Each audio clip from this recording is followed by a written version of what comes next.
Existem alguns temas que eles são muito próximos da realidade do aluno, do cotidiano dele, seja porque o aluno vive aquilo diariamente, ou de forma semanal, ou de forma mensal, ou embora ele não viva, ele enxerga, ele visualiza aquela situação, vários exemplos daquela situação ao longo de um único ano. Mas, embora seja um tema muito próximo à realidade do aluno, exatamente por ser próximo, está na cara dele de forma diária, ele não consegue escrever uma boa redação sobre aquele tema, sobre aquele assunto. Isso acontece, por exemplo, quando as bancas corretoras cobram para que o aluno possa escrever uma redação sobre a divulgação de fotos íntimas, o envio de nudes na internet. Muitas vezes o aluno já enviou nude, já recebeu nude, ou às vezes ele não enviou, não recebeu, mas ele tem ciência dessa situação, que algum amigo, alguma amiga, algum colega, algum familiar já esteve nessa ocasião e ele não consegue escrever. Ele não entende muito bem o que nós, banca corretora, queremos que ele escreva, o que nós, banca corretora, queremos que ele interprete enquanto linha argumentativa sobre aquele assunto. E essa mesma dificuldade que eu observo por parte dos alunos de escrever sobre o tema envio de nudes, recebimento de nudes, compartilhamento de fotos íntimas na internet, eu observo também no nosso tema de hoje, que é sobre a cultura do cancelamento no Brasil, que é algo que os alunos vivenciam de forma diária, seja no polo agredido, seja no polo agressor, ou nenhum dos dois polos, mas no polo plateia, um polo plateia em que você pega pipoca, você pega seu refrigerante e vai assistir ao ódio alheio, ao cancelamento alheio de determinada pessoa. A cultura do ódio, a cultura do cancelamento na internet é uma cultura que está cada vez com maior ênfase, está cada vez acontecendo em maior escala e ela merece os nossos olhares, a nossa dissertação sobre ela, para que você não seja pego de surpresa ao cair esse tema no vestibular, igual vários alunos são sim surpreendidos quando cai sobre a divulgação de fotos íntimas na internet, sobre o envio e recebimento de nudes nas redes sociais. Então vamos entender do que se trata, vamos trabalhar alguns exemplos para você poder argumentar bem em relação a esse tema. Quero que você entenda que a cultura do cancelamento na internet, ela nada mais é do que a face tecnológica do linchamento. Sabe como assim a face tecnológica do linchamento? Desde que o mundo é mundo existe linchamento, em que determinada pessoa falou alguma coisa, escreveu alguma coisa, teve determinada atitude, em determinada situação, em determinado contexto. As pessoas desagradaram daquela pessoa, daquela situação, da fala, da escrita, do que ela disse, e as pessoas começam a apedrejar, as pessoas começam a atacar pedras, as pessoas começam a humilhar esse indivíduo que teve esse parecer, teve essa atitude, começam a isolar, começa a fazer com que essa pessoa se sinta realmente péssima com aquela situação, com aquela questão, e muitas vezes essa pessoa ela é morta na cultura do linchamento. Na cultura do linchamento, as pessoas querem realizar o que a gente chama, entre aspas, na sua redação, de justiça com as próprias mãos. É quando alguém comete determinado crime, às vezes nem é crime, é só uma situação moralmente não agradável, e a sociedade vai em peso na casa daquela pessoa e taca fogo na casa daquela pessoa. É quando a sociedade vê aquela pessoa na rua e começa a esfaquear a pessoa naquela rua, em determinada rua. É quando a pessoa vê aquele outro indivíduo, aquele seu par, aquele ser humano na rua que teve determinada atitude ou fala desagradável, e você começa a chamar outras pessoas para poder apontar o dedo e fazer um círculo de pessoas que estão apontando o dedo, estão xingando aquele ser humano. Um já pega a faca, outro já pega a pedra, outro já começa a gravar com o celular, só gravar determinadas falas, determinados contextos tendenciosos para poder exibir o vídeo na internet. Isso é o linchamento. E o linchamento no Brasil e no mundo, ele ao longo dos anos foi sinônimo de quê? Foi sinônimo de crime. O linchamento no ambiente físico, no ambiente presencial, ele é penalizado, ele é criminoso, ele é ilegal, A gente não pode tentar amenizar um crime cometendo outro crime. E quando a gente fala de linchamento, não estou falando de cancelamento ainda, eu vou linkar os dois daqui a pouco. Quando a gente fala de linchamento, o linchamento ele é ilegal, ele é ilícito, ele é criminoso, e você tem que entender que a justiça, ela deve ser delegada a quem? Ao Estado. Nós já passamos dessa fase de justiça com as próprias mãos. Isso era na época aí para nós de quê? Na época de Deuteronômio 19, capítulo 19, acho que versículo 22, versículo 23, em que as pessoas pregavam, olho por olho, dente por dente, mão por mão e pé por pé, em que se alguma pessoa cometeu algum crime, você vai lá e comete a mesma coisa com ela. Se uma pessoa matou alguém, você vai lá e mata ela também. Se uma pessoa arrancou o braço de alguém, você vai lá e arranca o braço daquela pessoa também. Então isso é o que a gente chama de lei de talião. A lei de talião, a lei da proporcionalidade, em que nós temos olho por olho, dente por dente, mão por mão e pé por pé. Assim está escrito na Bíblia, em Deuteronômio, salvo engano, capítulo 19 mesmo, viu? O versículo que eu posso não estar lembrando bem, mas eu acho que é 22, 23, alguma coisa nesse sentido. Então a lei de Talião, a lei da proporcionalidade na aplicação da pena, isso é muito antigo. As coisas já foram atualizadas. Lembrando que o Brasil e o mundo perpassou diversas etapas da justiça, em que a gente tem como a primeira etapa da justiça a crença na justiça divina, em que as pessoas não revidavam aquele criminoso com aquilo que ele cometeu. Não vou fazer nada. Deus, uma ordem divina, uma ordem superior, vai tratar de ensinar essa pessoa e puni-la de alguma forma. Não vou acionar Estado, não vou acionar polícia, não vou acionar advogado nem juiz, porque uma ordem superior, uma ordem divina, vai se incumbir de punir, de penalizar essa pessoa. Então, quando a gente fala de fase da justiça, a primeira fase da justiça é essa, a fase da justiça divina, em que a gente acredita que uma ordem superior, uma ordem transcendente, por meio de um karma, o conjunto de ações da pessoa em determinado período da vida dela, vai ser capaz de punir o determinado crime, determinada ilicitude. Eis que a ordem jurídica, a justiça, o conceito de justiça e de punição avança entre aspas, certo? E a gente tem como uma outra etapa da justiça a justiça com as próprias mãos, a lei de Talião, a proporcionalidade na aplicação da pena. Fez tal coisa, vai acontecer exatamente a mesma coisa com você.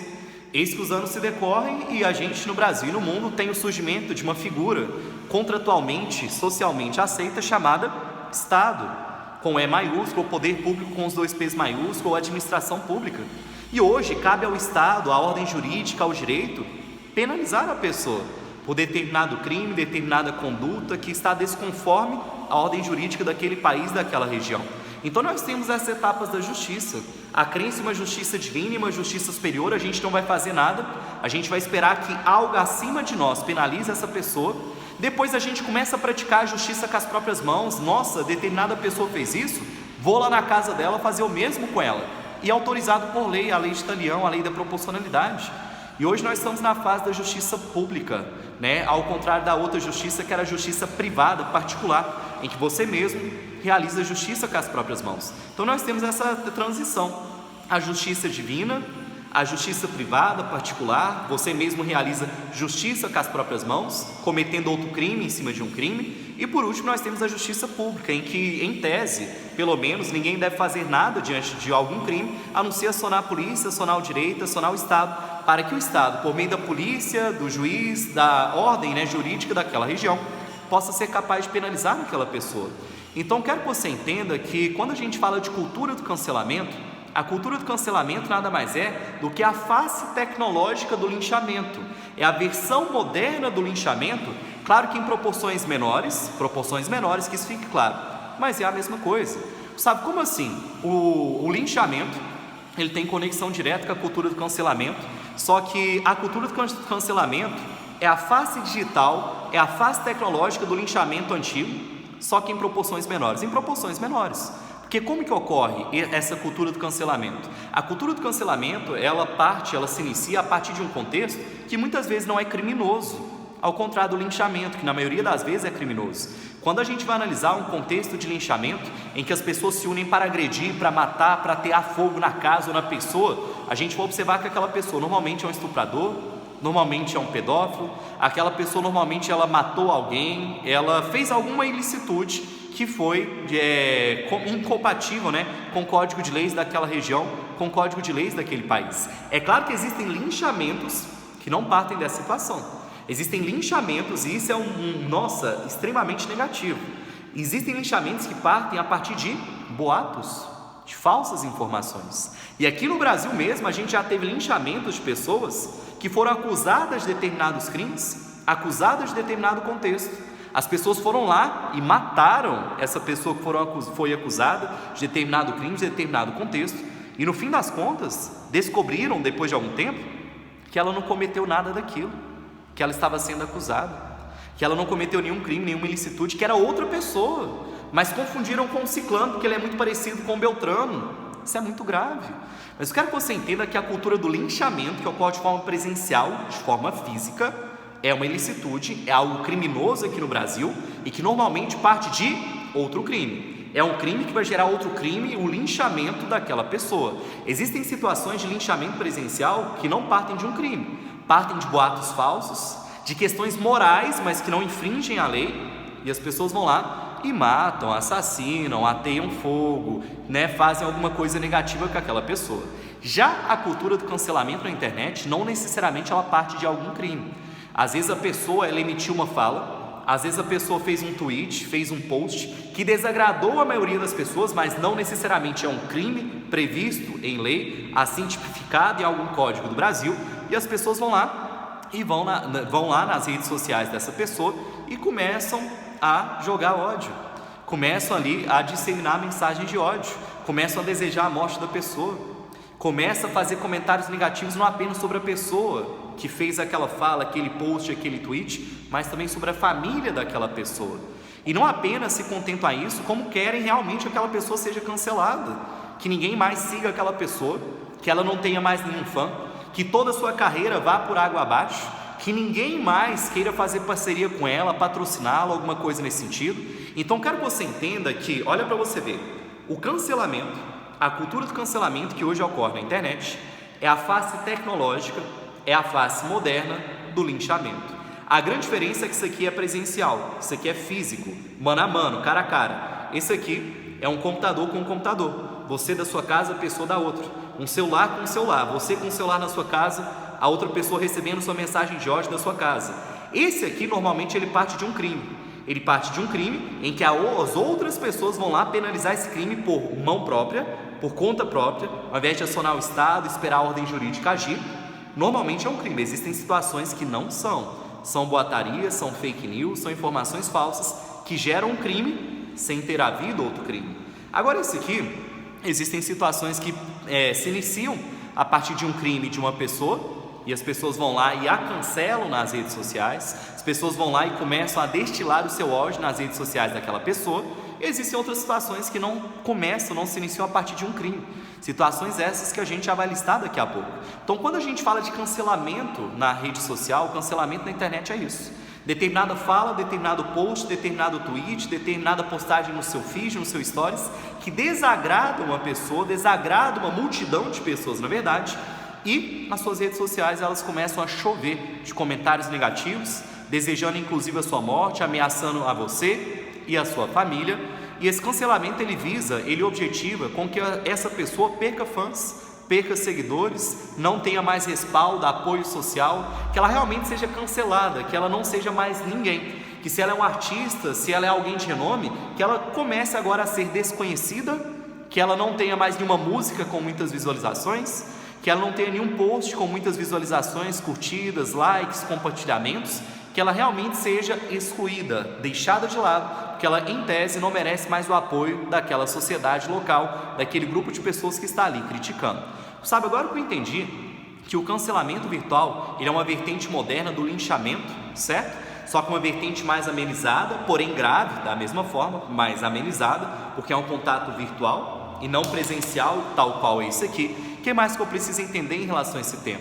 Quero que você entenda que quando eu tive a ideia de elaborar esse vídeo em razão de prepará-los para a eventualidade de cobrança em relação a esse tema, porque os alunos caindo esse tema, eles tiram uma nota baixa, eles têm dificuldade de abordar esse tema. Eu quero que você entenda que, além de você entender o que de fato é o cancelamento na rede social, o cancelamento na internet, você entenda uma frase de Freud que tem relação direta com esse tema, relação direta com esse assunto. Freud que é considerado aí, o pai, o criador da psicanálise. Ele tem uma frase que eu aprendi quando eu era muito novo, eu levo essa frase para a minha vida e eu quero que você também aprenda ela e comece a praticar no seu dia a dia.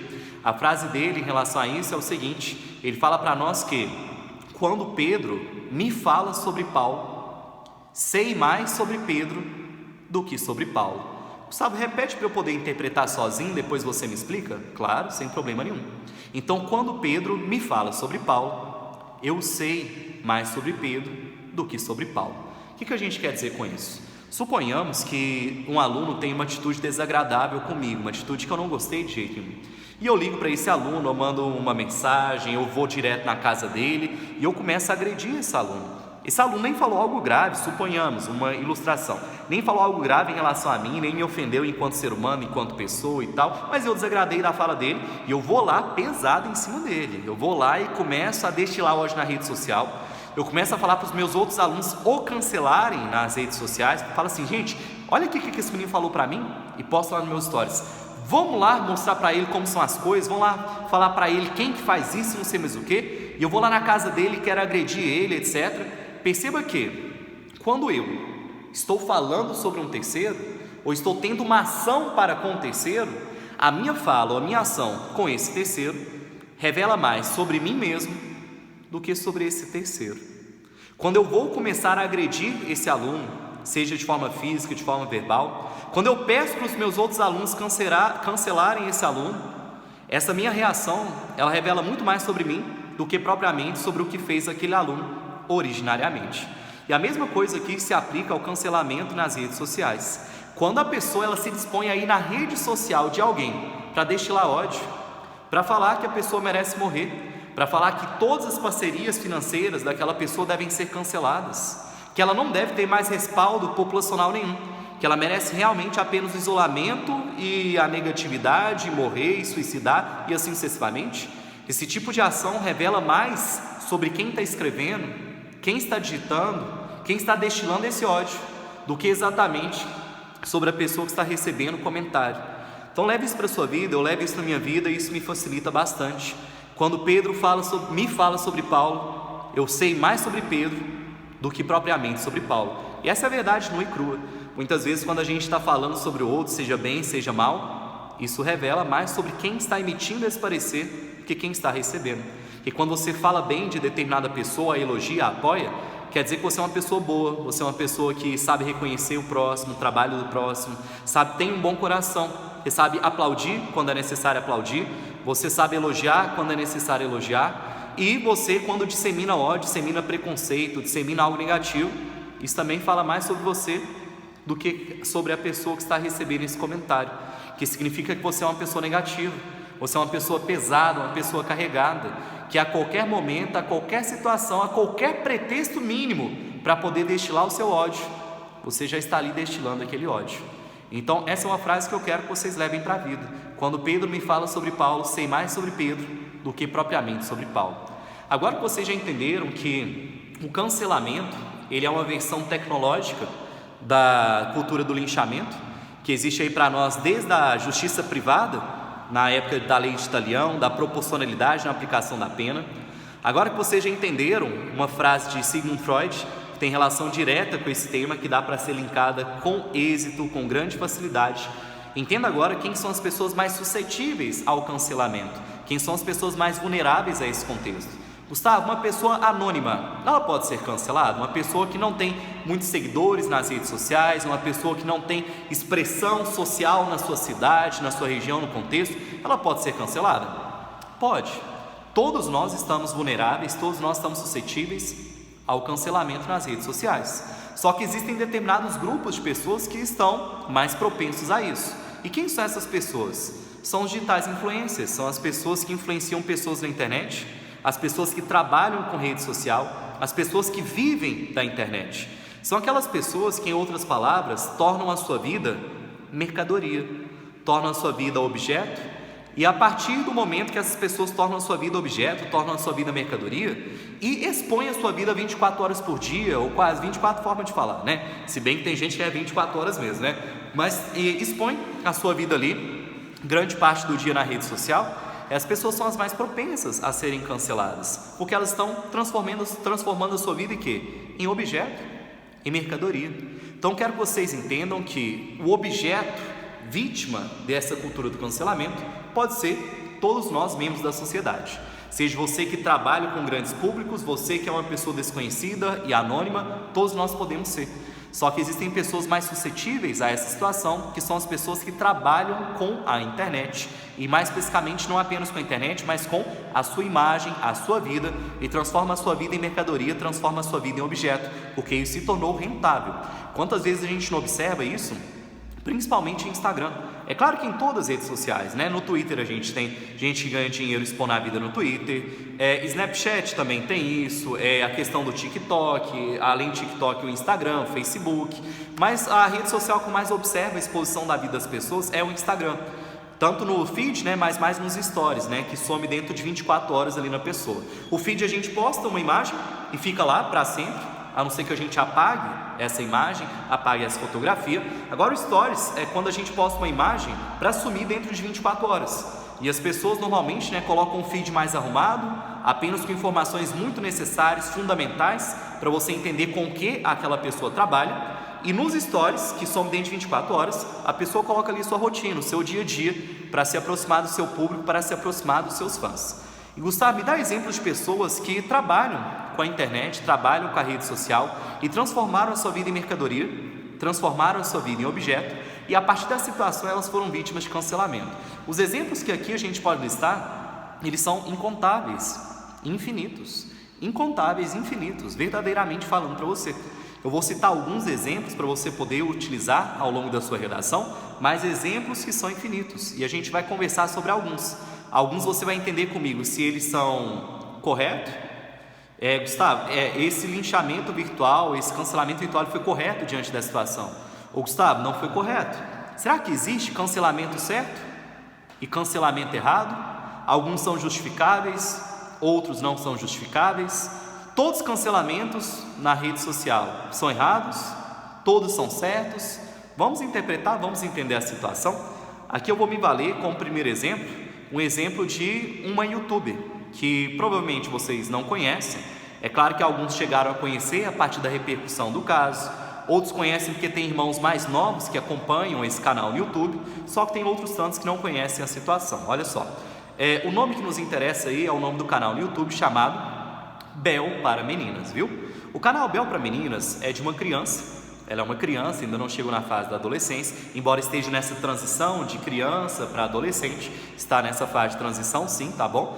É uma criança chamada Bel, em que ela grava vídeos do seu dia a dia, do seu cotidiano, como é ir para a escola, meu primeiro dia na escola, o que eu fiz no intervalo, qual mochila eu devo comprar para ir na escola, votem em qual mochila vocês acharam mais legal, qual é o sapato mais interessante para eu ir no shopping, coisas nesse sentido. Um canal infantil que está começando a entrar na fase da adolescência.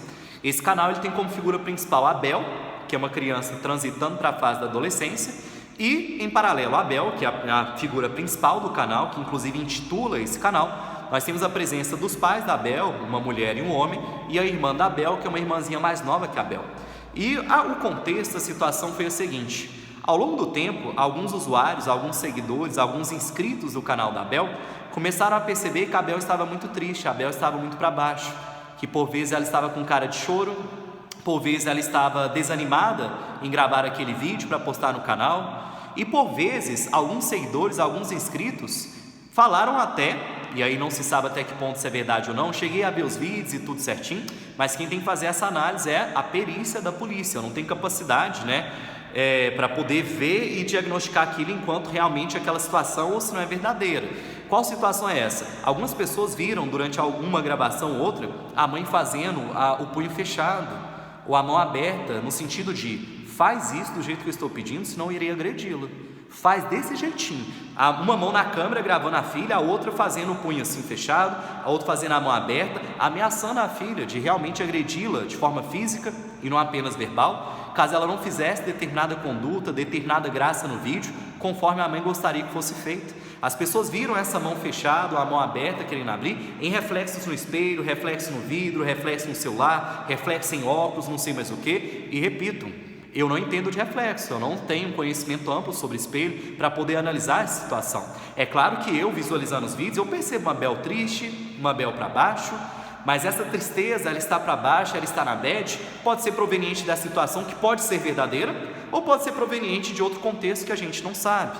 Outra situação a partir da Bel, que as pessoas, começaram a cancelar essa família, em que tinha um vídeo em que a mãe mostrou 2 mochilas para a Bel escolher qual mochila ela gostaria de ir para a escola, e a Bel estava escolhendo uma, e ela falou assim, não, você não pode escolher não, quem tem que escolher são os seguidores, e começaram a acusar essa mãe de estar oprimindo a Bel, em que ela não pode escolher sequer a mochila para ir para a própria escola. Também começaram a mostrar vídeos da mãe da Bel brincando com a Bel sobre a ingestão de alguns líquidos e algumas comidas que fazem mal à saúde da Bel e de qualquer outra pessoa, e fazia isso para poder fazer graça no YouTube, ganhar dinheiro por meio da monetização de vídeos no YouTube. E a partir dessa situação, o conselho tutelar foi acionado, a polícia foi acionada, foram à casa da Bel, da família da Bel, E Abel já tem mais de um mês, na data de hoje que eu estou gravando esse vídeo, que não posta vídeo nenhum.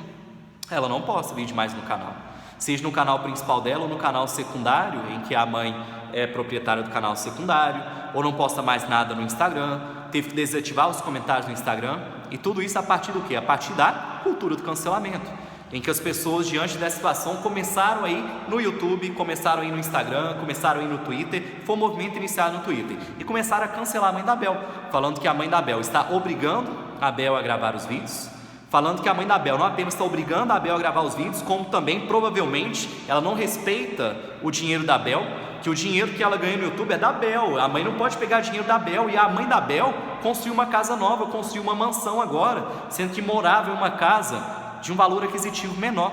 E é uma situação delicada, né? Essa de crianças que ganham dinheiro com o YouTube. Até que ponto o pai mexe nesse dinheiro, ou o pai não deve mexer em nada, ou deve pegar o mínimo para poder viver com dignidade você e a sua família. Então estou retratando aqui para você o primeiro caso que eu gostaria de exemplificar de cancelamento. Um cancelamento de uma família que tinha como mecanismo principal de renda o YouTube e as visualizações desse YouTube que geram monetização, e já faz um mês que não se posta nenhum vídeo, já se faz um mês que não posta nada em nenhuma rede social dessa família, devido à cultura do cancelamento, que começa a ir às redes sociais, ao canal no YouTube dessa família e desejar a morte da mãe, desejar o suicídio da mãe, falar que a mãe deve doar, né, a Abel para outra pessoa, criá-la de forma melhor. E aqui nós temos dois lados da história. Aqui nós temos a interpretação de que, Gustavo, isso foi muito bom. Isso foi muito bom. E se as pessoas não tivessem ido em massa nas redes sociais dessa família, muitas vezes a Abel poderia estar de fato sofrendo agressões por parte da mãe, opressão psicológica por parte da mãe, a mãe querendo que ela seja uma criança e não amadureça, nunca seja uma adolescente. E se não tivesse essa cultura do cancelamento contra essa família, Gustavo, Abel estaria continuando a sofrer isso. E ninguém nunca descobriria. O conselho tutelar não teria ido à casa dessa pessoa, a polícia não teria ido à casa dessa pessoa. As agressões, supostas agressões, né, quem sou eu para confirmar se isso aconteceu ou de fato não aconteceu, elas foram denunciadas a partir desse contexto de cancelamento. E existe o outro lado, a outra face da história. Gustavo, eu acho que as pessoas interpretaram errado. Abel poderia estar triste por outro contexto, outra situação, aquilo de reflexo no espelho não é o que elas estão pensando, etc, etc, etc, etc. E agora a família está sem fonte de renda, Abel provavelmente está mais triste ainda com a situação. E está ali um contexto de depressão, um contexto de tristeza, inclusive um contexto de suicídio dentro da casa da Abel, com a sua irmã e os seus dois pais. E você, diante dessa situação, qual a sua opinião? Foi um cancelamento correto? Porque de fato existiu agressão e essa agressão ela foi cessada a partir disso? Foi um cancelamento errado porque quem somos nós para sermos peritos de agressão ou falta de agressão ou não sei mais o que, e faz com que a fonte de renda acabe, não tenha mais dinheiro nas suas redes sociais e essa família esteja passando uma dificuldade não apenas financeira por não estar mais gerando dinheiro na internet, mas dificuldade psicológica, sua família foi destruída. Às vezes o casamento vai acabar, a mãe nunca mais vai ver a filha enquanto filha, às vezes vai até agredir mais a filha porque as pessoas descobriram. Qual é o certo? Eu não tenho uma resposta para isso. Para essa situação em específico eu não tenho uma resposta. Não tenho uma resposta se é certo, se é errado. A minha análise que eu tenho é certo a gente acionar a polícia, é certo a gente acionar o conselho tutelar, mas é certo a gente ir em massa na rede social dessas pessoas, a um ponto de que elas não mais trabalhem, a um ponto de que elas não mais gerem renda, a um ponto de que elas não mais consigam colocar sua cara na internet, sem falar que elas devem morrer? É um contexto difícil. Aqui vamos agora para outra situação, para você, a partir dessa situação, a partir dessa conversa, analisar comigo se foi um cancelamento certo, um cancelamento errado, se todos os cancelamentos são errados, se todos os cancelamentos são certos. A outra situação que eu trago aqui à tona é a situação da Juju Norremose. Às vezes você conhece a Juju Norremose, se você não conhece, vai no Instagram, é a principal rede social dela. A Juju Norremose é uma digital influencer, ela tem alto poder aquisitivo, o marido dela também tinha alto poder aquisitivo antes dos dois casarem, cada qual com uma fortuna muito grande, a fortuna apenas aumentou com a união de ambos. E recentemente a Juju Norremose, ela postou um vídeo, não lembro se foi no Stories ou se foi no Feed, mas eu acho que foi no Feed, tá bom? A Juno Remose tem mais de 1 milhão de seguidores no Instagram. No Twitter eu não sei como é que é o Twitter dela, ou se ela sequer tem Twitter, não acompanho o Twitter dela nesse sentido. A Juno Remose postou um vídeo, não sei se é no feed ou nos stories, mas é do Instagram, recentemente, em que estava tocando uma música de fundo e ela, o marido dela e a empregada doméstica dela, que algumas pessoas chamam de secretária, etc., dançaram a partir dessa música, começaram a dançar e filmaram eles dançando. E a Juno Remose, ela teve um cancelamento na rede social dela a partir dessa situação, em que as pessoas começaram a comentar inúmeros pontos negativos. O primeiro ponto que ela foi acusada é de estar forçando a empregada dela a trabalhar em período de distanciamento social, em período de isolamento social. Um segundo tipo de comentário que a gente pode observar é o tipo de comentário falando com que ela e o marido dela não apenas estão obrigando a empregada a trabalhar em período de distanciamento social, isolamento social, como também a divergência financeira entre as pessoas naquele vídeo, em que a empregada está ali com uma roupa básica, branca, super simples, inclusive pega o pano de limpeza que ela estava utilizando e começa a rodar esse pano de limpeza, enquanto que a Juno Remose e o marido dela estão bem vestidos, bem alinhados, com a aparência de pessoas que têm alto poder aquisitivo, e gravando nesse contexto, falando assim, olha a escrava, a escrava sendo obrigada inclusive a gravar esse vídeo para poder gerar dinheiro para o casal que já é rico. E aí a partir desse contexto eu pergunto a você, será que foi um cancelamento correto? Será que realmente é uma escrava no século 21, em 2020, e a Juno Remose está obrigando ela a trabalhar nesse contexto, etc, e é correto as pessoas terem cancelado a Juno Remose e o marido dela a partir desse vídeo de poucos segundos? Será que é errado porque às vezes a empregada, ela voltou recentemente a trabalhar, e não apenas voltou recentemente a trabalhar, estava afastada por coronavírus e N motivos, como ela mesma quis trabalhar, e ela usa as roupas que ela quiser, quem quiser usar roupa chique usa, quem quiser usar uma roupa mais acessível financeiramente usa, e quem quiser rodar pano de limpeza pode rodar, seja eu, seja você, seja empregado, seja quem quiser. Certo, errado, mais uma vez eu não tenho uma resposta para essa situação. Mais uma vez eu não tenho uma resposta concreta em que eu falo, está errado isso, revejam esse tipo de comentário.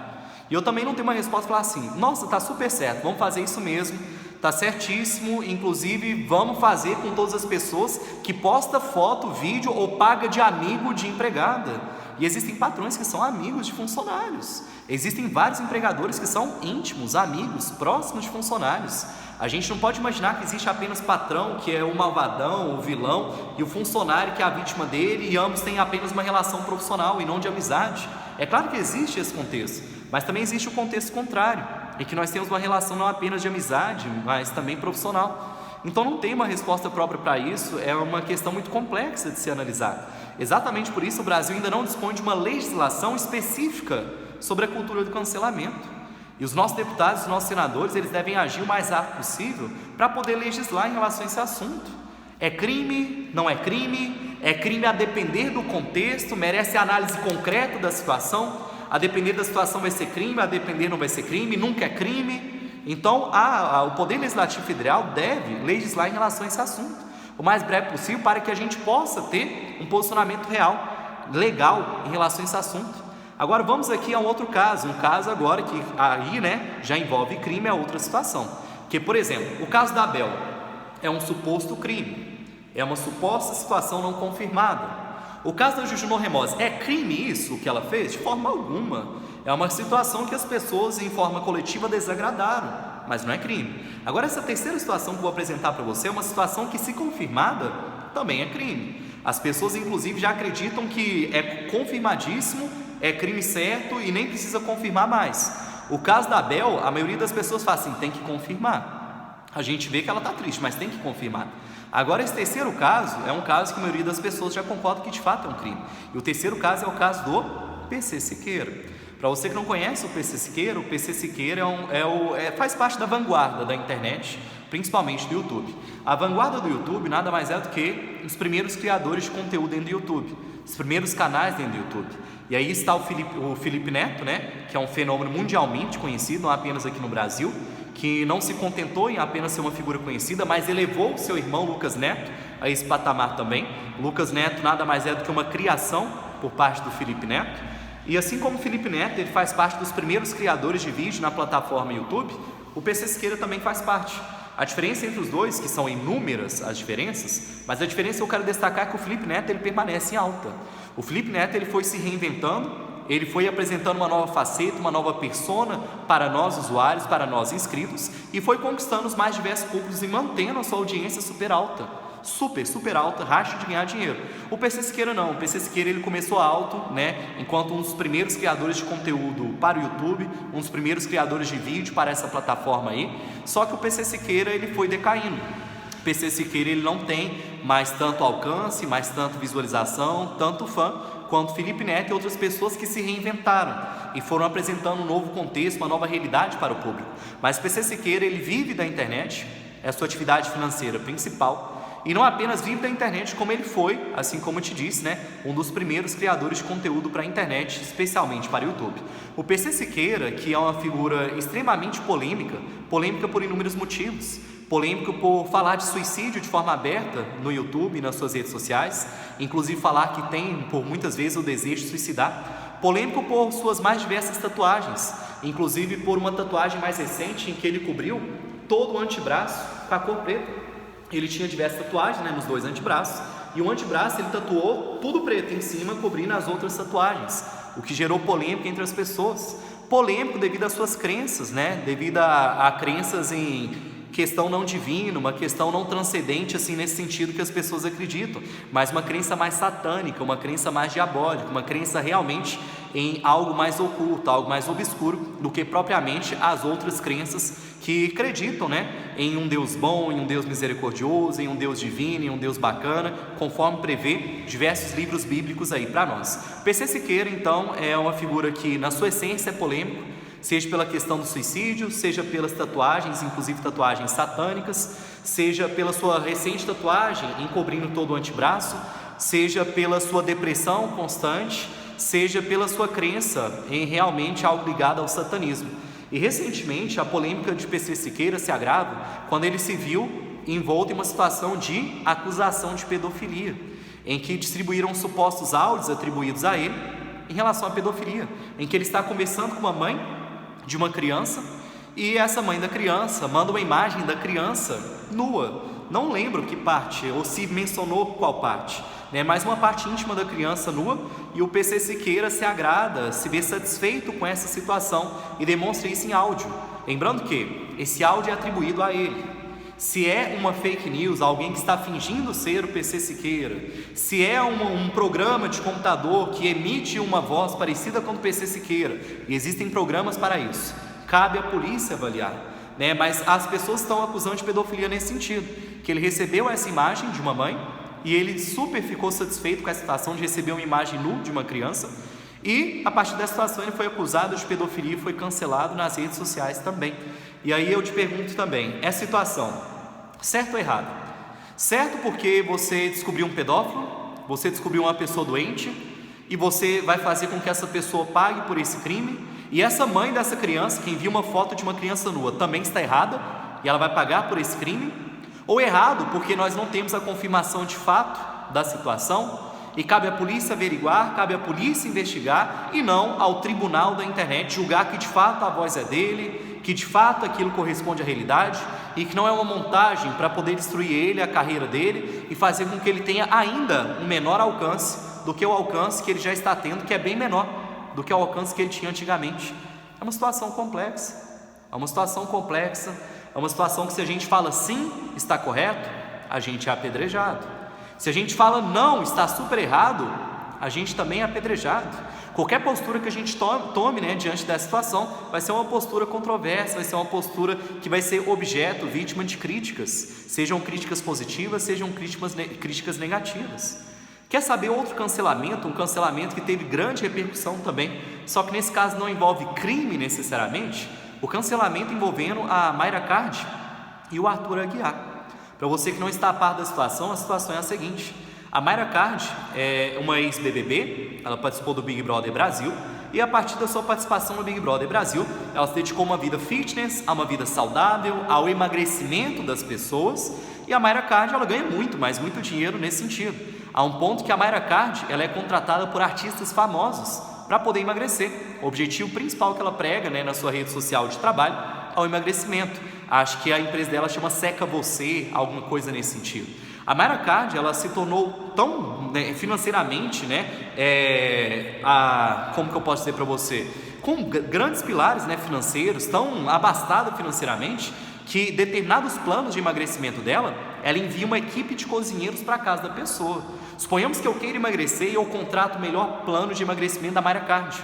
Ela envia para a minha casa, para conviver comigo de forma diária, uma equipe de chefe de cozinha, uma equipe de cozinheiros. E eu só vou me alimentar, eu só vou ingerir o que aquela cozinha, o que aqueles cozinheiros, aqueles chefes de cozinha estão produzindo para mim. Isso tem um valor enorme, isso tem um custo enorme. Então a Mayra Card, que é uma ex-Big Brother Brasil, ela se introduziu nessa seara de emagrecimento, nessa seara de nutrição, nessa seara de vida saudável, e ela tem uma empresa que gera muito dinheiro nesse sentido, emagrecimento de pessoas e principalmente pessoas famosas, pessoas de alto poder aquisitivo, que a contratam e realmente emagrecem, realmente tem um efeito muito drástico. E a Mayra Card, ela fez recentemente, não tem muito tempo, um casamento surpresa para o seu namorado, que era o Arthur Aguiar.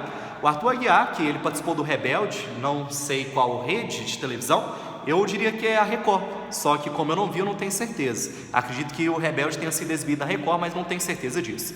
Então o Arthur Aguiar, ele participou do Rebelde, que eu acho que foi exibido na rede Record. Ele também é um cantor que não obteve sucesso no mundo da música até agora, mas ele insiste em tentar essa carreira, e além de ser cantor, portanto, ele é um ator. Ator é a sua profissão principal, é pelo que ele é conhecido hoje entre as pessoas, tá bom? A Mayra Card, ela fez um casamento surpresa para o Arthur, os dois se casaram, os dois tiveram uma filha, certo? Eu posso estar enganado, mas eu acho que o nome da filha é Sofia, e a partir dessa situação, né, posavam de casal feliz. Inclusive visite o Instagram dos dois, do Arthur Aguiar e da Mayra Card, Mayra com Y, e vai abaixando o feed, vai abaixando. Eles estão separados hoje em dia, mas nenhum dos dois apagou a foto que tem um do outro nas redes sociais. E se você for abaixando o feed, você vai ver um casal aparentemente muito feliz, um casal aparentemente perfeito, em que nós temos ali duas pessoas famosas, duas pessoas conhecidas, duas pessoas no meio artístico com alto poder aquisitivo, duas pessoas bonitas, tanto na questão, né, comercialmente aceita, quanto na outra questão também. Todo mundo vai olhar e falar assim: nossa, mas que corpo bonito, que casal bonito comercialmente falando. E nós temos ali, durante a visualização das imagens correspondentes àquele casal, a impressão de que é uma família perfeita, que é uma família sensacional. A gente deseja ter uma família tão boa quanto aquela. Até que recentemente houve a separação desse casal, e a Mayra Card acusou o Arthur de um relacionamento abusivo em paralelo, dando ênfase para a traição, que o Arthur Aguiar estava atraindo com inúmeras mulheres, que ao todo ela conta pelo menos 16 mulheres em que ele teve contato durante o casamento dela e atraiu. E não apenas a questão da traição, mas também do abuso durante o relacionamento, em que ele ficava vigiando as condutas da Mayra Card constantemente, em que ele via a Mayra Card fragilizada pós-parto e não prestava ajuda para aquela situação, em que muitos pontos que são dados pelos médicos após o parto, se romperam devido ao esforço físico da Mayra Card ao cuidar da sua filha, ao realizar atividades básicas do seu cotidiano, ao invés do Arthur Aguiar ajudar essa pessoa. E o que nós tivemos a partir dessa situação? Nós tivemos a Mayra Card expondo o Arthur Aguiar por um relacionamento abusivo e traição, etc. Nós tivemos aí um apoio maciço à Mayra Card, é claro, ela mostrou provas de que o Arthur Aguiar realmente cometeu isso, foi provado por meio de vídeos, por meio de áudios, por meio de contas bancárias. E nós temos a cultura do cancelamento realizada hoje contra o Arthur Aguiar, em que o Arthur Aguiar e as supostas traições dele com as mulheres que ele traiu a Mayra Card tiveram aí que desativar os comentários nas redes sociais, sumir durante muito tempo das redes sociais, não falar nada nas redes sociais, porque tudo o que ele falar está sendo invalidado. Se ele falar inclusive que ele está errado e admitir a culpa, as pessoas vão invalidar e falar assim: mentira, não está admitindo a culpa, ou está admitindo só porque foi descoberto. Mas é a minha opinião nesse sentido também. Eu tenho a opinião de que as pessoas que traem, seja o seu parceiro ou sua parceira, a maioria das vezes, para não dizer 100% delas, as pessoas só se arrependem porque elas são descobertas. Se elas não fossem descobertas, descoberta a traição, aquele ato, muitas vezes ela não teria se arrependido. Mas enfim, o Arthur Aguiar sumiu da internet, não está postando nada nesse sentido, porque ele está sendo cancelado. E eu te pergunto novamente, nesse caso aí, está certo esse cancelamento? Está errado esse cancelamento? Você apoia, você inclusive cancelou o Arthur Aguiar, você não apoia, você acha que é um assunto íntimo e pessoal deles e não deveria virar público? Qual a sua opinião em relação a esse assunto? Alguém traiu você, você tem que ir para a internet expor e mostrar para outras mulheres que elas também vivenciam essa situação de abuso, ainda que não se reconheçam enquanto vítimas desse caso? Não, você não deve falar isso para a internet, para todo mundo, você deve resolver entre você e a pessoa ao seu redor? É complicado, né? É mais um caso que eu não tenho uma opinião a favor desse cancelamento ou contrário a esse cancelamento. A única opinião que eu tenho é de que ele está errado, claramente ele está errado, por N motivos apresentados pela Mayra Card, e além dele estar errado, eu acho que ele foi, falando que está arrependido, que vai melhorar, etc., porque ele foi descoberto. Se não tivesse sido descoberto, ele continuaria sendo a pessoa que ele sempre foi em relação a esse tipo de relacionamento. Então apresentei aqui para vocês inúmeros exemplos de cultura do cancelamento na internet que ocorreram de forma recente. Você apoia, você desapoia, é a opinião que nós, Banca Corretora, queremos, de forma expressa na sua redação. Você deve deixar essa opinião de forma expressa, bastante clara, que a cultura do cancelamento ela é algo positivo porque, é algo benéfico porque, e justifica, ou que ela é bastante negativa porque, ou que a cultura do cancelamento ela é seletiva, em determinados casos ela vai ser correta, em outros vai ser errado. Deixe a sua opinião muito clara ao longo da sua redação, seja pró esse assunto, contra esse assunto, seja a sua opinião seletiva, que cada caso concreto deve ser analisado e considerado a favor, pró, positivo, ou contra, negativo, maléfico. Deixe a sua opinião bem visível ao longo do texto. Aqui eu também me valho do exemplo de uma série chamada BoJack Horseman. Não sei se você já ouviu falar, ou se você até já assistiu. É uma série que eu acompanho, é uma série que eu já assisti a todos os episódios, é uma série que eu particularmente gosto muito, e é uma série que a gente se prende nela devido ao fato de que ela não quer ser, em momento nenhum, politicamente correta com nenhum dos personagens da série, principalmente com o personagem principal, que é o BoJack. O BoJack é uma pessoa extremamente errada, diariamente errada, comete vários erros e coisas negativas ao longo do dia. É uma pessoa que se droga e mostra isso na série de forma visível, nas mais diversas situações. É uma pessoa que não tem um apego à família, e ainda que a família tenha sido negativa para ele em sua origem, em sua fase inicial, ele deixa a mãe ali no asilo sem visitá-la em momento nenhum. Quando vai visitar é para debochar da cara da mãe no asilo, que já nem lembra mais dele. O BoJack ele transa com uma possível namorada de um amigo dele, que é o Todd.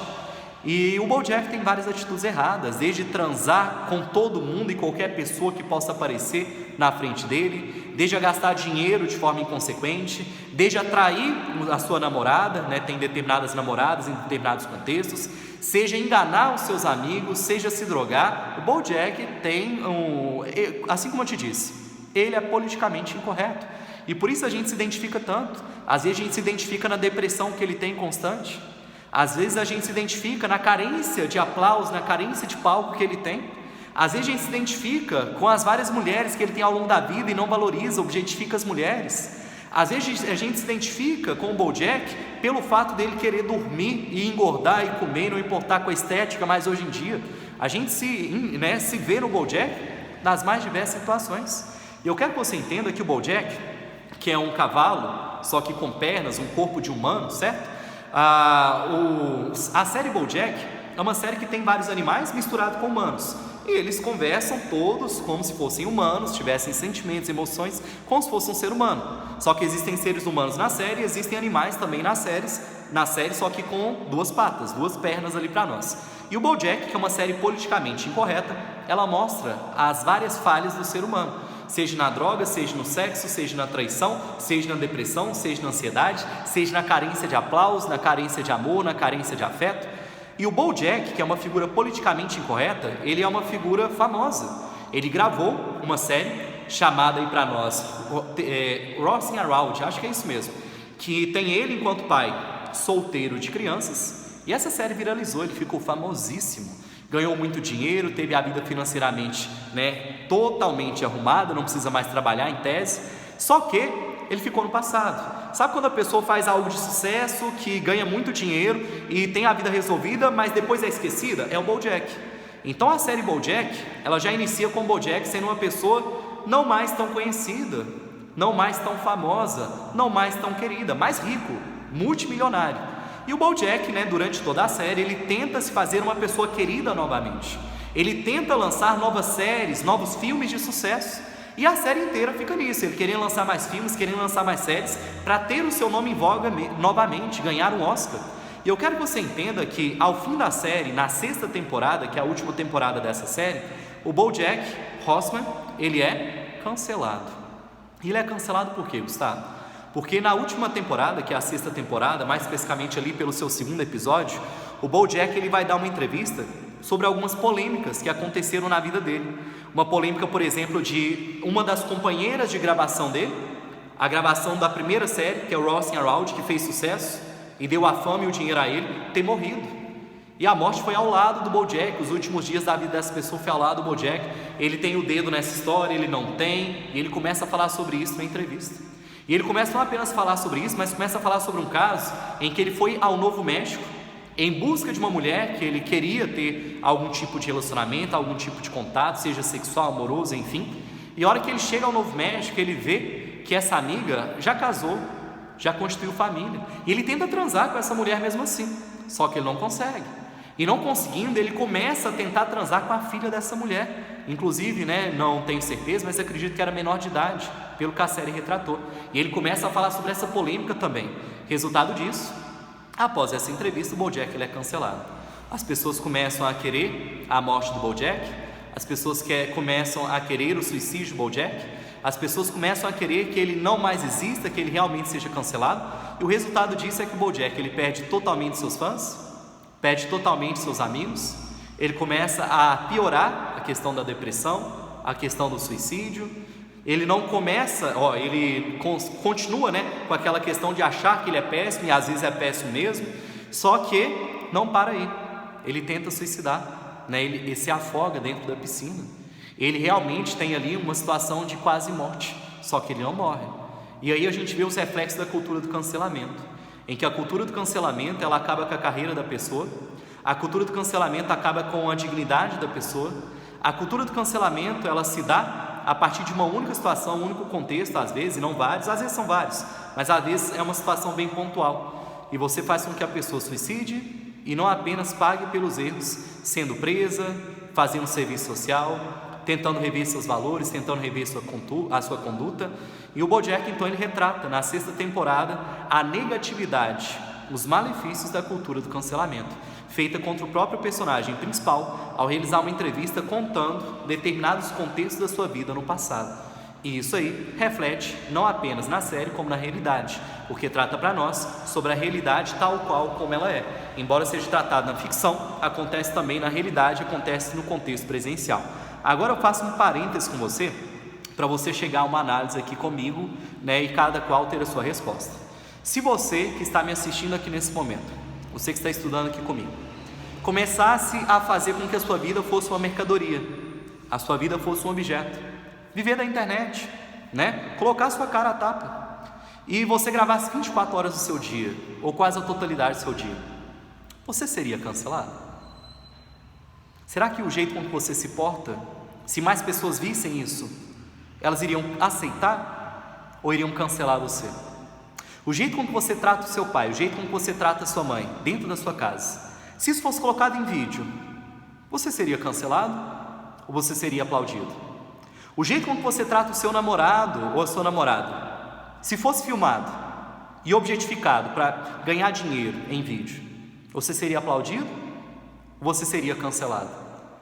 A situação familiar dentro da sua casa, o jeito com que todos vocês se tratam, geraria cancelamento ou geraria aplausos? Quero ter uma família como a sua.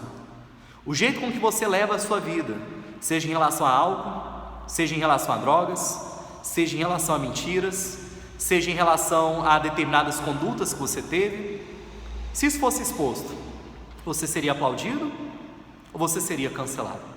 Eu parto do princípio que, essa é a minha opinião, cada qual tem a sua. Eu parto do princípio que todos nós, se fôssemos vigiados, todos nós, Independente se é uma pessoa conhecida ou desconhecida, se é homem, se é mulher, se é criança, jovem, idoso, adulto, todos nós, se fôssemos vigiados 24 horas por dia, nós seríamos cancelados. Porque nós não somos perfeitos, não tem ninguém perfeito. Não tem ninguém perfeito, nós cometemos vários erros ao longo de um único dia, alguns erros mais graves, outros erros mais leves, mas eu acredito que todos nós, em algum momento da nossa vida, ou em vários momentos do nosso dia, somos passíveis de cancelamento. E às vezes você só não é cancelado porque você não teve a situação filmada, a situação gravada e a situação exposta. Mas pode acontecer comigo, com você, com a sua mãe, com seu pai, a qualquer momento de nossas vidas. E eu acredito muito nisso, que se a gente fosse vigiado 24 horas por dia, a gente seria bem mais suscetível ao cancelamento. Será que é certo o cancelamento? Será que ele é errado? Será que a gente julga o próximo? Muitas vezes a gente comete aquilo. O cancelamento é certo quando se trata de um crime, o cancelamento é errado quando não se trata de um crime? Não tenho uma opinião formada em relação a isso, mas a minha opinião clara em relação a esse tema é isso, de que o cancelamento, todos nós podemos ser vítima dele, porque todos nós cometemos inúmeros erros. Alguns não cometem crime, é claro, né? Mas todos nós podemos ser vítima dele, porque todos nós cometemos muitos erros. A diferença entre a pessoa que está sendo cancelada e você é que o erro dela foi gravado, o erro dela foi filmado, e o seu ainda não. Mas pode ser que seja gravado ainda hoje, ainda amanhã, e você pode ser vítima disso e sentir na pele o que é e como funciona a cultura do cancelamento.